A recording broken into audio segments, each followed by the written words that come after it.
T V میں مجاہد ویلوی آپ کو خوش آمدید کہتا ہے۔ اور بالآخر 9 مئی کے سانے کے کم و بیش 40 دن بعد باقاعدہ طور پر چیئرمین تحریک انصاف اور ان کی بیگم بشرا بی بی حماد حضر حسن نیازی کو آج 7 بجے طلب کر لیا گیا ہے۔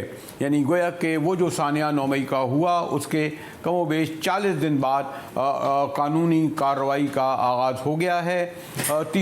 9 مئی کے واقعے کے حوالے سے تواتر سے یہ سوال اٹھ رہے تھے کہ اس وقت جو ہے ادارے کیا کر رہے تھے، ایجنسیاں کون کر رہی تھیں، پیچھے کون تھا۔ الزام یہ لگایا گیا تھا کہ جو 9 مئی کے سانے میں ملوث پی ٹی آئی کے کارکن تھے انہیں براہ راست زما پارک سے ہدایت مل رہی تھی۔ تحریک انصاف کے قائد نے خود اس کی پلاننگ کی تھی، اور جو لوگ جیلوں میں ہیں محمود الرشید، اعجاز چودھری، ڈاکٹر یاسمین راشد، سمیر، حماد اظہر، ان تمام قائدین پر الزام یہ تھا کہ انہوں نے 9 مئی کے سانے میں براہ راست حصہ لیا۔ نہ صرف کور کمانڈر ہاؤس میں حملے بلکہ میاں والی میں جو ہوا واقعہ، پھر جی ایچ کیو پر جو ہوا، پھر فیصل آباد میں ہوا۔ لیکن ایک بہت بڑا سوالیہ نشان بنا تھا کہ یہ جو کم و بیش کوئی 10,000 کے قریب کارکن تحریک انصاف کا دعویٰ تھا، لیکن پنجاب حکومت کا کہنا تھا کہ انہوں نے 3,000 کارکن گرفتار کیے ہیں۔ اسی طرح کے پی گورنمنٹ نے کوئی 3,000 کیا گیا تھا۔ یہ بھی کہا جا رہا تھا کہ ان سب پر فوجی عدالت میں مقدمات چلائے جائیں گے کیونکہ فوجی تنصیبات پر انہوں نے حملہ کیا تھا۔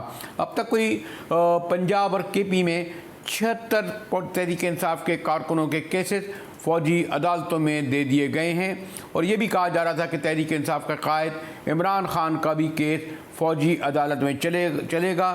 اس سے پہلے کئی بار خود وزیر داخلہ رانا ثناء اللہ بھی یہ کہہ چکے تھے، پارلیمنٹ سے بھی یہ بل پاس ہو چکا تھا کہ جو سویلین جو فوجی تنصیبات پر حملے میں ملوث ہیں ان کا کیس فوجی عدالت میں چلایا جائے۔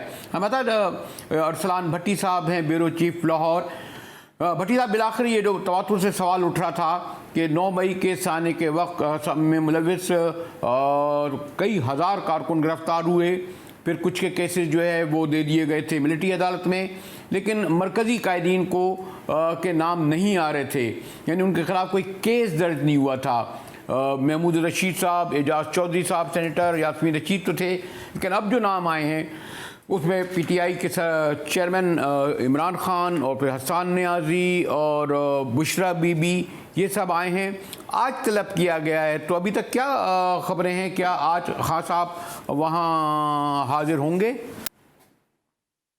جی بہت شکریہ ویلوی صاحب، آپ کا یہ سمن تھا جی۔ آج انہوں نے جو یہ 96/23 ایف آئی آر ہے جو 10 مئی 2023 کو رجسٹرڈ ہوئی تھی، 302، 324، 290 اور 788 سمیت دیگر دفعات اس میں لگائی گئی تھی۔ اب اس میں ایک جو معاملہ آیا ہے کہ جو نوٹس جو تھے وہ سرو کیے گئے، اور اس کے بعد ان کو کہا گیا کہ جی آج شام 7 بجے پورے ان کو ہر صورت ان کو حاضر کیا جائے۔ اس میں جو مقدمہ جو ہے اس میں قتل، اقدام قتل، توڑ پھوڑ، جلاؤ گراؤ اور دہشت گردی کی دفعات کے تحت درج ہوا۔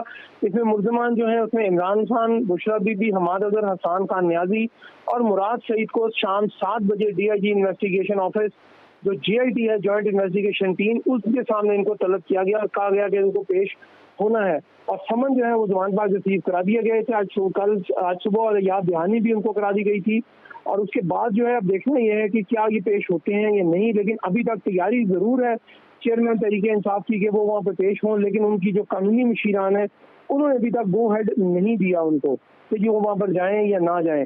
لیکن اس حوالے سے ابھی جو ہے وہ ششو پنج کا شکار ہے چیئرمین تحریک انصاف سمیت دیگر، کیونکہ حماد اظہر جو ہیں وہ تو کسی صورت نہیں پیش ہوں گے، حسن خان نیازی بھی ان کو بھی وہ نہیں ہے، مراد سعید جو ہے وہ ویسے روپوش ہیں، رہ گئے عمران خان اور بشرا بی بی، یعنی چیئرمین اور چیئرمین صاحب۔ ارسلان، یہ بھی بتائیے کہ یہ مثلا یہ جو خاص طور پر جو کور کمانڈر ہاؤس کا جو تھا لاہور کا، اس میں حملے میں پہلے ہی جو ہے پنجاب کے ان کے تحریک کے پریزیڈنٹ محمود الرشید کو، پھر سینیٹر اعجاز چودھری کو، پھر یاسمین راشد سمیت یہ جو 11 یا 13 کچھ کنفیوژن ان خواتین کو گرفتار کیا ہوا ہے۔ ان کی کئی بار ان کی ضمانتوں کے لیے درخواستیں گئیں، وہ مسترد کر دی گئیں، ریمانڈ پر انہیں جیل بھیج دیا گیا، یعنی ان کو پولیس کے اب تحویل میں نہیں ہیں۔ لیکن 40 دن بعد بھی ان پہ کیسز چلنے شروع نہیں ہوئے ہیں۔ یعنی شناخت میں بھی 1 مہینہ لگ گیا. اگر آپ کو یاد ہوگا ان خواتین کو جو شناختی پیٹ کرائی گئی تھی کہ واقعی یہی خواتین تھیں. اور ابھی بھی جو یعنی جیسے میں نے کہا کہ ریمانڈ باقاعدہ مقدمے کا آغاز نہیں ہوا تھا جن لوگوں کو 10 مئی یا 9 مئی کو یا اس کے بعد گرفتار کیا گیا. اب جو تحریک انصاف کے قائد اور ان کی بیگم اور پھر جو مین جو حماد اظہر ہیں ان کے خلاف جو کیس بنا ہے تو اس میں یعنی وہ کیسز انڈیویجولی الگ ہیں. اور پھر ایک اور بات یہ کہ ان میں سے غالباً پنجاب میں اگر میں غلط نہیں ہوں تو ٹھیک کر دیے گا غالباً 66 لوگوں کو کہا تھا کہ ان کو پنڈی میں شاید اور پھر اور جگہ کہ کمانڈنگ آفیسر کے حوالے کر دیا گیا تاکہ ان پہ فوجی عدالتوں میں مقدمے چلیں. لیکن ابھی تک یہ نہیں علم کہ اگر کمانڈنگ آفیسر کے حوالے کیا گیا تھا جنہیں فوجی عدالتوں کے حوالے کیا گیا تھا انہیں کہاں رکھا گیا ہے. جیلوں میں تو نہیں ہوں گے یقیناً جب حوالے کیا ہوگا.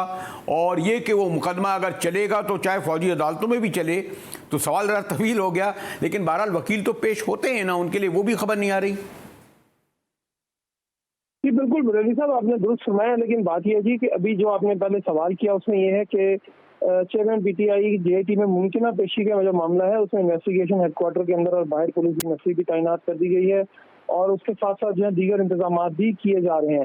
لیکن اس میں یہ بھی ہے کہ انسداد دہشت گردی کی عدالت چیئرمین پی ٹی آئی کے خلاف 2 مقدمات میں بلا ضمانت وارنٹ گرفتاری جاری کر چکی ہے. اور جو آپ نے کہا کہ جی ان کو رکھا کہاں گیا ہے اس حوالے سے یہ ہے جی کہ ان کو کیا جیل میں کسی کو رکھا گیا ہے. کچھ لوگ کوٹ لاکپت جیل میں ہیں اور کچھ جو ہیں ان میں سے 1-2 ہسپتال بے میل بھی ہیں. ظاہر ہے وہ بیمار ہیں سارے, ظاہر آپ کو بڑی عمر رسیدہ لوگ ہیں تو ان میں سے کچھ کارکن یا کچھ لیڈران جو ہیں وہ اسپتال میں بھی داخل ہے. اس حوالے سے ابھی ابہام ہے. میں آپ کو جیسے پہلے بتایا جی کہ ان کی ممکنہ پیشی کی وجہ سے کچھ ہو سکتا ہے. لیکن جو زیادہ تر لوگ ہیں وہ جیلوں میں ہی بند ہیں, ان کو کسی کو ضمانت نہیں دی گئی نہ ہی کیا گیا. جو آپ نے بات کی کہ جی ان کو وہاں پہ چیف آفیسر یا کسی ملٹری کورٹ کے حوالے, تو ابھی تو ملٹری کورٹ میں کسی کا ٹرائل شروع نہیں ہوا. ابھی تو انیشیل ٹرائل ہے. اس سے دیکھنا یہ ہے کہ کیا ان کا کیس ملٹری کورٹ کے لیے کوالیفائی کرتا ہے یا نہیں کرتا. جب تک اس کا فیصلہ نہیں ہوگا اور ہماری سول عدالتیں اس کا فیصلہ نہیں کر دیتی تب تک میرا نہیں خیال کہ کسی بھی شخص کو یا کسی بھی کارکن کو سمیت چیئرمین پی ٹی آئی اور نیچے تک جو رہنما ہے ان کو ملٹری کورٹ کی جانب بھیجا جائے گا. ابھی چونکہ سول عدالتوں میں ہی کیس چل رہا ہے, انسداد دہشت گردی کی عدالت میں کیس ہے, ہائی کورٹ میں کیس ہے اور دیگر جو عدالتیں ہیں ان میں کیس چل رہا ہے. لیکن آپ بھٹی صاحب آپ کو نہیں لگ رہا کہ یہ جو پہلے تو وہ لوگ تو جو گرفتار ہیں ان میں خاصی تعداد میں رہا بھی کر دیے گئے ہیں, وہ لوگ جن کی شناخت ہو چکی ہے کہ ان کی تصویروں کے ذریعے, آڈیو کے ذریعے, ویڈیو کے ذریعے جو یہاں ملوث تھے ان کے اوپر بھی باقاعدہ کارروائی شروع نہیں ہوئی. لیکن اگر یہ کہتے ہیں ان کے حکم پر ہوا, ان پر بھی یعنی جو مقدمے کی میرا صاحب بھٹی صاحب یہ کہنا ہے کہ اس میں تو یہ ہوتا ہے نا کہ جب پیش کیا جاتا ہے تو ان کے وکلا بھی پیش ہوتے ہیں. اگر ملٹری کورٹ کے حوالے کیا گیا ہے 2 ہفتے پہلے تو ان کو بھی وکلا ہوں گے. لیکن سب بارے میں ابھی تک کوئی سرکاری طور پر یا کوئی آپ کو باخبر ذرائع سے کوئی خبر تو نہیں آئی نا. بریلوی صاحب اس میں یہ ہوتا ہے جی کہ جب اگر وہ ملٹری کورٹ میں کسی کا کیس چلتا ہے اس کو بالکل جو قانونی معاونت ہے وہ بالکل فراہم کی جاتی ہے. لیکن اس شخص یا اس ملزم کی ریکویسٹ ہے کہ وہ ملٹری کورٹ جو بھی اس کا جج ہوگا اس سے وہ ایک ریکویسٹ باقاعدہ لکھ کر ڈالے گا کہ جی مجھے قانونی معاونت درکار ہے یا میں اپنا کیس خود پلیڈ کروں گا. ان دونوں صورتوں میں وہ اپنا ایک اپلیکیشن دیتے ہیں, اس اپلیکیشن کے اوپر عمل درآمد ہوتا ہے اور قانونی معاونت فراہم کی جاتی ہے. اور یہ بھی میں آپ کو بتا دوں اس میں ابہام بہت سارا پایا جا رہا ہے کہ جی شاید ملٹری کورٹ کا فیصلہ حتمی ہوگا, اس کے فیصلے کو ہائی کورٹ اور سپریم کورٹ میں چیلنج کیا جا سکتا ہے. اور اس کے بعد صدر پاکستان بھی موجود ہیں ہمارے, ان کے پاس بھی چیلنج کیا جا سکتا ہے اگر سزا میں ان کو اختلاف ہے یا اس کی تحتی جرم جس کو آپ کہتے ہیں قانونی زبان میں, اگر اس کے آپ کو اختلاف ہے. ارسلان بھٹی صاحب ہمارے ساتھ, آپ نے یہ ارسلان بھٹی صاحب شکریہ کہ آپ نے آج جیسا ہمیں ذرا باخبر کیجیے گا. 7 بجے کا وقت تھا, کیا تحریک انصاف کے سربراہ اور ان کی بیگم وہاں پہنچ چکے ہیں جیسا کہ حکم دیا گیا تھا؟ باقی کے بارے میں آپ کو علم ہے کہ وہ روپوش ہو گئے. مزید اس کے حوالے سے خاص طور پر جو چیف جسٹس سابق چیف جسٹس جواد خواجہ نے فوجی عدالتوں کو چیلنج کیا ہے, اس پر گفتگو کریں گے کسی ماہر قانون سے کہ آج جو عمران خان صاحب کو طلب کیا گیا ہے تو ان پر کیسز کہاں چلیں گے, کب چلیں گے, ملٹری عدالت میں چلیں گے, سول عدالت میں چلیں گے. بہت سارے سوال ہیں جس پر گفتگو کریں گے. ایک بریک کے بعد ہمارے ساتھ رہیے گا.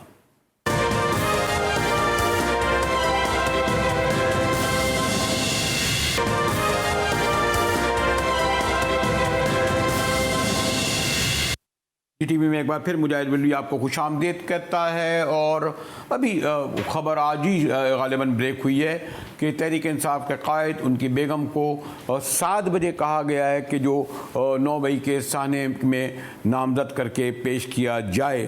اس سے پہلے تو ہزاروں کی تعداد میں تحریک انصاف کے کارکن جیلوں میں ہیں ہی، جن میں سے کم و بیش 76 کے مقدمات ملٹری کورٹس میں دے دیے گئے ہیں۔ اب یہ دیکھنا ہے کہ عدل تحریک انصاف کے قائد اور دیگر رہنما جنہیں طلب کیا گیا ہے حماد اظہر کو، اس سے علاوہ بھی ویسے تو 40 دن سے محمود رشید صاحب، اعجاز چودھری اور 11 خواتین اور دیگر لوگ گرفتار ہیں۔ ہمارے ساتھ سابق ایڈوکیٹ جنرل احمد اویس صاحب ہیں۔ احمد اویس صاحب، ویسے تو آج میں دیکھ رہا تھا کہ سابق چیف جسٹس خواجہ نے بھی چیلنج کیا ہے ملٹری کورٹ میں، ابھی تک ابہام ہے۔ آج پہلی بار یعنی کارکن محمود رشید گرفتار ہوئے، دیگر کارکن گرفتار ہوئے، قیادت گرفتار ہوئے، لیکن تحریک انصاف کے قائد کو پہلی بار غالباً، اگر میں غلط نہیں ہوں، اس میں نامزد کر کے کہا گیا ہے کہ آج 7 بجے پیش کیا جائے۔ یہ بھی سوال ہے کہ حکومت کہتی ہے جناب ان پہ ملٹری کورٹس میں مقدمے چلیں گے، تو کیا یہ آئینی قانونی جو ابہام ہے اس کو ہم کس طرح آپ کے ذریعے سمجھیں؟ دیکھیں، میں پہلی بات تو یہ ہے کہ اس کی آئینی پوزیشن بتا دیتا ہوں کہ سپریم کورٹ پہلے بھی فیصلہ اس میں آ چکے ہیں، ایک سے زیادہ بار جو ہے سپریم کورٹ کی رپورٹڈ ججمنٹ ہے جس میں ملٹری کورٹ کو انہوں نے انکانسٹیٹیوشنل قرار دیا ہے سویلینز کے ٹرائل کے۔ اور دوسری بات یہ ہے کہ تمام کے تمام فوجی بھی جتنے ہیں، وہ جنرل سے لے کے اور سیکنڈ لیفٹیننٹ تک، یہ انڈر اوتھ ہیں کانسٹیٹیوشن آف پاکستان کے آرٹیکل 244 کے اندر۔ اب جب اس کے انڈر اوتھ ہیں تو اس کا مطلب ہے کہ everyone is subservient to the constitution. تو کانسٹیٹیوشن کی تمام پروویژن جو ہیں وہ ان پر بھی لاگو ہوتی ہیں، اور ان کو اس کے اوپر عمل کرنا جو ہے وہ ان کی آبلیگیشن کے اندر شامل ہے، اور اگر کوئی اس کو ڈیفائی کرے گا تو وہ وائلیشن آف کانسٹیٹیوشن کا مرتکب ہوگا۔ اب آرٹیکل 10A کانسٹیٹیوشن کا بڑا واضح طور پہ طریقہ دے دیا انہوں نے، وہ سول اور کرمنل ٹرائل کا، کہ وہ اس کا طریقہ کار کیا ہوگا، کہ فیئر ٹرائل کا اس کو چانس دیا جائے، اور جو پروسیجرل ضروریات ہیں ایک ٹرائل کے لیے، ڈیو پروسیس آف لا جو ہے وہ اس کے اندر استعمال ہو۔ آرمی کی جو ملٹری آرمی ایکٹ کے تحت جو عدالت بنتی ہے، اس میں نہ تو وہ یہ ایویڈنس ایکٹ جو ہے ہمارا قانون شہادت وہ اس پہ اپلائی کیا جاتا ہے، نہ وہ ایک پراپر طریقے سے وکیل کو پیش ہونے دیتے ہیں، نہ وہ اس کی پراپر طریقے سے وہ ٹرائل کی وہ تمام ریکوائرمنٹس جو fair trial in term of article 10A ہے وہ پوری ہوتی ہے۔ اس کے بعد وہ پھر جانا جاتا ہے ان کے پاس، چیف کے پاس، کہ جی وہ اس کو جو سزا پرپوز کر کے بھیجتے ہیں وہ اس کو سینک کرے گا۔ پھر اس کے بعد وہ اس کو عدالتوں میں بھی، ہائی کورٹ میں بھی، ریٹ میں بھی چیلنج کر لیتے ہیں، سپریم کورٹ بھی جاتا ہے۔ تو کوشچن یہ ہے کہ اگر تو ہماری آرم فورسز نے پاکستان کے آئین کے تابع ہی چلنا ہے اور اس کے مطابق of course they are bound, کیونکہ وہ انڈر اوتھ ہیں، تو پھر یہ آرمی ایکٹ کا یہ متصادم انلیس کے اسپیشل کو امینڈمنٹ کانسٹیٹیوشن میں آپ کر چھوڑیں۔ لیکن احمد اویس صاحب، یہ جو آلریڈی اگر میں تھوڑا سا فیگر شاید ایکوریٹ نہیں ہے، لیکن پنجاب اور KP کے کوئی تقریباً 76 جو ورکرز تھے تحریک کے، ان کو کمانڈنگ آفیسر کو حوالے کر دیا گیا اور فوجی عدالتوں میں کہا گیا کہ کیسے چلیں گے، لیکن یہ علم نہیں کہ وہ کہاں ہیں، یعنی کس کی تحویل میں ہیں۔ نارملی وہی اڈیالہ جیل میں ہیں، کیمپ جیل میں ہیں اگر لاہور کے، یا اگر ہوتا ہے تو وہ کن عدالتوں میں ہیں۔ پھر ابھی تک 76 لوگ ہیں، ان کے یقیناً کچھ ان کی فیملی کے لوگوں نے یا پارٹی نے رابطہ کیا ہوگا کہ ان کے کیسز لڑے جائیں، یعنی یہ نہیں ابھی تک واضح ہو پا رہا کہ ان 76 لوگوں نے کورٹ جی یہ اصل میں دیکھیں نا، یہ ان کو ڈسٹنکشن کریٹ کرنی پڑے گی کہ یہ اپنے ملک کے اندر جب کسی کو گرفتار کرتے ہیں، کسی بھی جرم میں کسی کو گرفتار کریں، تو اس کی رسائی جو ہے ان کے عزیز و اقارب کی اور ان کے رشتہ داروں کی انتہائی ضروری ہے۔ اس کو اسی لیے ودن 24 آورز جو ہے اس کو پیش کرنا ہوتا ہے عدالت کے اندر۔ یہ آرٹیکل 10 میں بھی مینشن ہے کانسٹیٹیوشن کے، اور اس کے بغیر اگر اس کو رکھیں گے تو وہ حبس بیجا میں آ جائے گا، وہ رانگ فل کنفائنمنٹ ہوگی، انلیگل ہوگا۔ یہ اسی لیے ہے سارا۔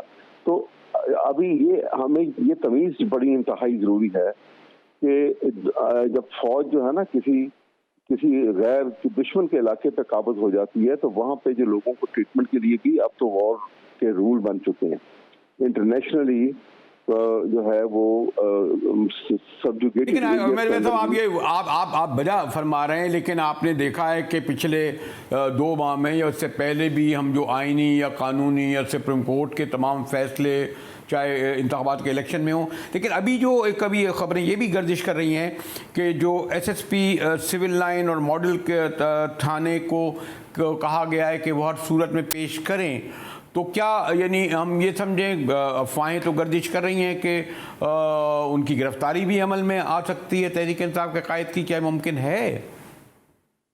ابھی تو دیکھیں جو کچھ ہو رہا ہے نا، قانون کو بالائے طاق رکھ دیا ہے اور آئین جو ہے اس کو کہتے ہیں نا کہ وہ توق نسیاں میں اس کو رکھ دیا گیا ہے، اور اس لیے یہاں پہ تو کوئی قانون والی بات تو ہے نہیں. جب آئین کا تقدس ختم ہو گیا تو عام قانون کی تو حیثیت ہی کوئی نہیں. تو یہ بڑی خطرناک صورتحال ہے جس سے پاکستان گزر رہا ہے، اور مجھے امید ہے ابھی بھی آئی ایم پازیٹیو اور ہوپ فل کہ پاکستان آرم فورسز جو ہیں وہ خیال رکھیں گی تاکہ پاپولیرٹی اپنی جو ہے عوام کے دلوں میں ان کی وہ عزت و احترام جو ہے وہ باقی رہے، اور آئین کا احترام جو ہے یہ سب سے انتہائی ضروری ہے. اگر یہ ایک دفعہ ختم ہو گیا تو یہ اتنی انارکی ایسی پھیل جائے گی کہ خدا نہ کرے کہ پاکستان کو سنبھالنا مشکل ہو جائے گی. نہیں، لیکن یہ جو ابھی جو آخری سوال اگر میں آپ سے کروں، وہ غالباً 40 دن ہو گئے ہیں جن لوگوں کو گرفتار کیا گیا فوجی تنصیبات پر توڑ حملے میں، اب انہیں جیل میں بھیج بھی دیا گیا ہے. ان کے مقدمات کا میں خیال باقاعدہ آغاز نہیں ہوا ہے سوائے اس کے کہ آج جیسے نا ابھی کوئی آغاز نہیں ہوا. وہ بیچارے just languishing and in jail, وہ الگ سی صورتحال ہے. لیکن دیکھیے فیئر ٹرائل کی باتیں بہت سارے اگر دیکھیں پتہ لگے نا کہ ہر چیز ٹرانسپیرنٹ ہو رہی ہے، تو جب تک یہ آئی جی پولیس کو نوٹس نہیں ایشو ہوگا، جب تک چیف منسٹر پنجاب کے اوپر نہیں آئیں گے بھائی کہ تمہاری جو ڈیوٹی نہیں تھی پروٹیکشن دینا، سنبھالنا پبلک پراپرٹی کو، لوگوں کو احتیاط جو ہے ان کو جان و مال کی حفاظت کرنا، تو تم کہاں تھے 9 مئی کو؟ یہ سوال بھی تو ایکولی آئے گا نا. جب یہ ان کو پکڑیں گے تو آپ ان کو بھی پکڑیں. یہ کہاں تھے؟ یہ بیٹھ کے اپنے جسٹیفیکیشن دیتے ہیں بالکل ایک فالس سٹوری بلٹ اپ کر کے. تو یہ بھی دیکھنا ہے. اگر کوئی اب جو G I T I G police نے بنائی ہے وہ کیسے ان کو پکڑے گی؟ یہ ایسی انوملیز ہیں، ان کو دھیان دینا چاہیے. اسٹیبلشمنٹ کو انتہائی اس کا دھیان دینا چاہیے تاکہ ان کی کریڈیبلٹی بلٹ اپ ہو. شکریہ احمد اویس صاحب. احمد اویس صاحب ہمارے بہت سارے سوالوں کے جو جواب انہوں نے دیے اس سے غالباً وہ ابہام دور نہیں ہو رہا. میں رابطہ قائم کر رہا ہوں اپنے کورسپونڈنٹ سے جواد شاہ سے. جی جواد شاہ، آپ اس وقت کہاں ہیں؟ اور جو کہا گیا ہے کہ سول لائن تھانہ اور ماڈل تھانہ کے ایس ایس پی کو کہ وہ پیش کریں ہر صورت میں 7 بجے تحریک انصاف کے سربراہ کو، تو اب تک کیا وہ انہیں پیش کیا جائے گا؟ ساتھ میں ان کی ممکنہ گرفتاری کی افواہیں بھی درج کر رہی ہیں. کیا صورتحال ہے جواد؟ جی بریلوی صاحب، میں اس وقت موجود ہوں D I G headquarter کے باہر، جہاں پر پولیس کی بھاری نفری اندر اور باہر موجود ہے. پولیس ذرائع کے مطابق چیئرمین پی ٹی آئی کی گرفتاری کا بھی امکان ہے. پولیس ذرائع سے ہمیں یہ بھی معلوم ہوا ہے کہ چیئرمین پی ٹی آئی کے خلاف 2 مقدمات انسداد دہشت گردی کے درج ہے، جس میں ان کی بلا ضمانت وارنٹ گرفتاری بھی کی جا سکتی ہے، کیونکہ آج 7 بجے انہوں نے D I G headquarter میں پیش ہونا تھا. ان کے ساتھ ان کی اہلیہ بشرا بی بی سمیت 5 ملزمان کو تفتیش کے لیے آج 7 بجے D I G headquarter میں جو ہے انویسٹیگیشن کا ہیڈ کوارٹر ہے، جہاں پہ سارے ایس ایس پی اور S P investigation, S S P investigation اور لیگل ٹیم، اس کے علاوہ جے آئی ٹی کے ممبرز یہاں پر موجود ہے. وہاں پر انہوں نے آج پیش ہونا تھا، ان کے سمن بھی جاری ہوئے تھے، لیکن ابھی تک پیش رفت اس میں کوئی نہیں ہوئی. لیکن ممکنہ پیشی کا معاملہ ہے تو انہوں نے آبویسلی یہاں پر پیش ہونا ہے. جے آئی ٹی کا معاملہ ہے اور سمن بھی عدالت کی طرف جاری کیے گئے تھے. جی لیکن یہ جو آپ جب بتا رہے ہیں کہ یہاں پر یقیناً اگر تحریک انصاف کو ایک قائد کو لایا جا رہا ہوگا وہاں زما پارک سے، خیر اب اتنی بڑی تعداد میں ان کے کارکن تو ریلی کی صورت میں نہیں آئیں گے، لیکن آپ کو جو سیکورٹی کے انتظامات نظر آ رہے ہیں اس سے ایسا لگتا ہے کہ ان کی آمد یہاں ہوگی ضرور، اور اگر ہوگی تو شاید ممکنہ طور پر گرفتار بھی کیا جائے.